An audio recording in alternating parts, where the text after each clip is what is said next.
Hello everyone. आज हम करेंगे क्लास 10th चैप्टर 8 एक्सरसाइज 8.1 का क्वेश्चन नंबर 9।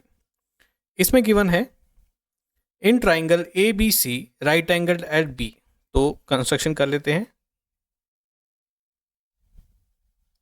ठीक है, ट्राइंगल ए बी सी और राइट एंगल कहाँ पर है? बी पे। ओके, देन बोला है अगर if tan a is equal to 1/√3, tan a equals to 1/√3, find the value of first part and second part. ठीक है, दो पार्ट्स दे रखे हैं, तो हम पहले इसमें क्या है साइड्स फाइंड आउट कर लेते हैं। हमें पता है कि tan a गिवन है, tan theta in terms of side क्या होता है? p/b। इसमें क्या गिवन नहीं है? h गिवन नहीं है। तो पाइथागोरस थ्योरम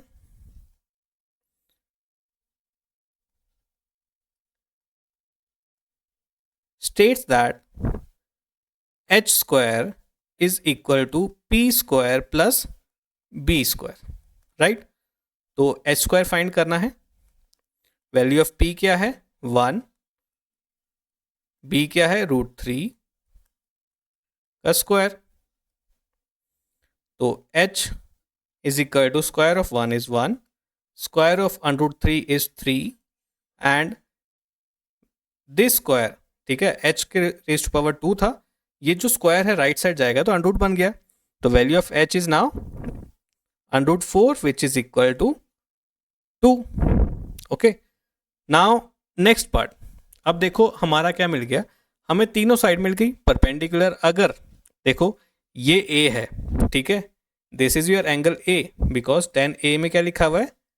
एंगल क्या रिप्रेजेंट है? a दे रखा है। तो इसके साथ वाली साइड क्या है? बेस है ना, बेस है। इसके सामने वाली साइड यानी कि ये आपका परपेंडिकुलर है और 90 डिग्री एंगल, ठीक है, इसके सामने वाली साइड हमेशा आपकी हाइपोटेन्यूज होती है।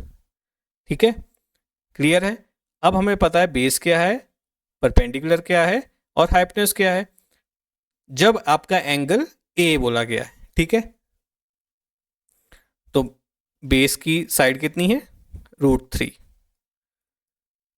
√3 परपेंडिकुलर कितना है? 1। ठीक है, हाइपोटेन्यूज कितना दे दिया है? ये कितना निकला है? वो है 2। ठीक है, ये हो गई तीनों चीजें।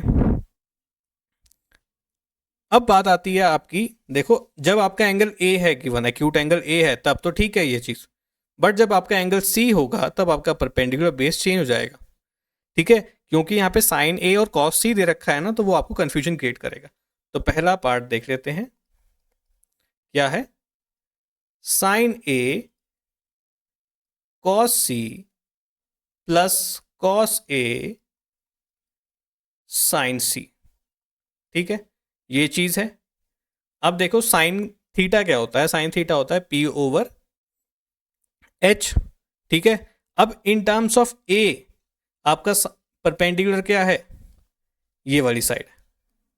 ठीक है, इन टर्म्स ऑफ ए आपका परपेंडिकुलर क्या है? ये है ना, BC। तो P हो गया आपका 1 और H बोला मैंने, H क्या हो गया? 2 मल्टीप्लाई कॉस C। अब देखो C की बात हो रही है। अब C के केस में आपका परपेंडिकुलर ये वाली साइड है यानी कि AB और बेस क्या है? ये वाली साइड है। ठीक है, तो कॉस C होता है B/H, तो B कितना हो गया? 1, H कितना हो गया? 2 plus cos A। Cos A क्या होगा? B/H। तो A के केस में बेस क्या बना आपका? √3। ठीक है, A के केस में बेस क्या बना आपका? √3। √3/H, H आपका हमेशा सेम रहेगा, दैट इज 2। साइन C की बात हो रही है। साइन C यानी कि C के एंगल पे अब आपने परपेंडिकुलर देखना है। परपेंडिकुलर अगेन √3 है अपॉन 2। इसको सिंप्लीफाई करें तो क्या बनेगा? 1/4 प्लस √3 इंटू √3 कितना बन जाएगा? 3/4। सिंप्लीफाई करो इसको आगे तो एलसीएम लेने के बाद 4 आ जाएगा, न्यूमरेटर सेम रहेंगे, ये हो जाएगा आपका 4/4 विच इज इक्वल टू 1। ठीक है, तो फर्स्ट पार्ट ये था। अब सेकंड पार्ट है आपका cos A cos C minus sine A sine C। ठीक है, अब देखो हमने ऊपर भी सेम चीज यूज करी है ना, तो हम उसी में से वैल्यूज ले लेंगे। cos A की वैल्यू कितनी है? cos A की वैल्यू है आपकी √3/2 मल्टीप्लाइड cos C की वैल्यू कितनी है? 1/2 माइनस साइन A की वैल्यू कितनी है? 1/2 मल्टीप्लाइड साइन C की वैल्यू कितनी है? √3/2। ठीक है, ये वैल्यूज आ गई। इसको फर्दर सिंप्लीफाई करते हैं। √3 इंटू 1 कितना हो जाएगा? √3, 2 इंटू 2 4 माइनस अगेन √3/4। अब देखो दोनों टर्म सेम है, बीच में साइन माइनस का है, तो आंसर क्या बन जाएगा? 0। So this is your answer of this question. Thank you.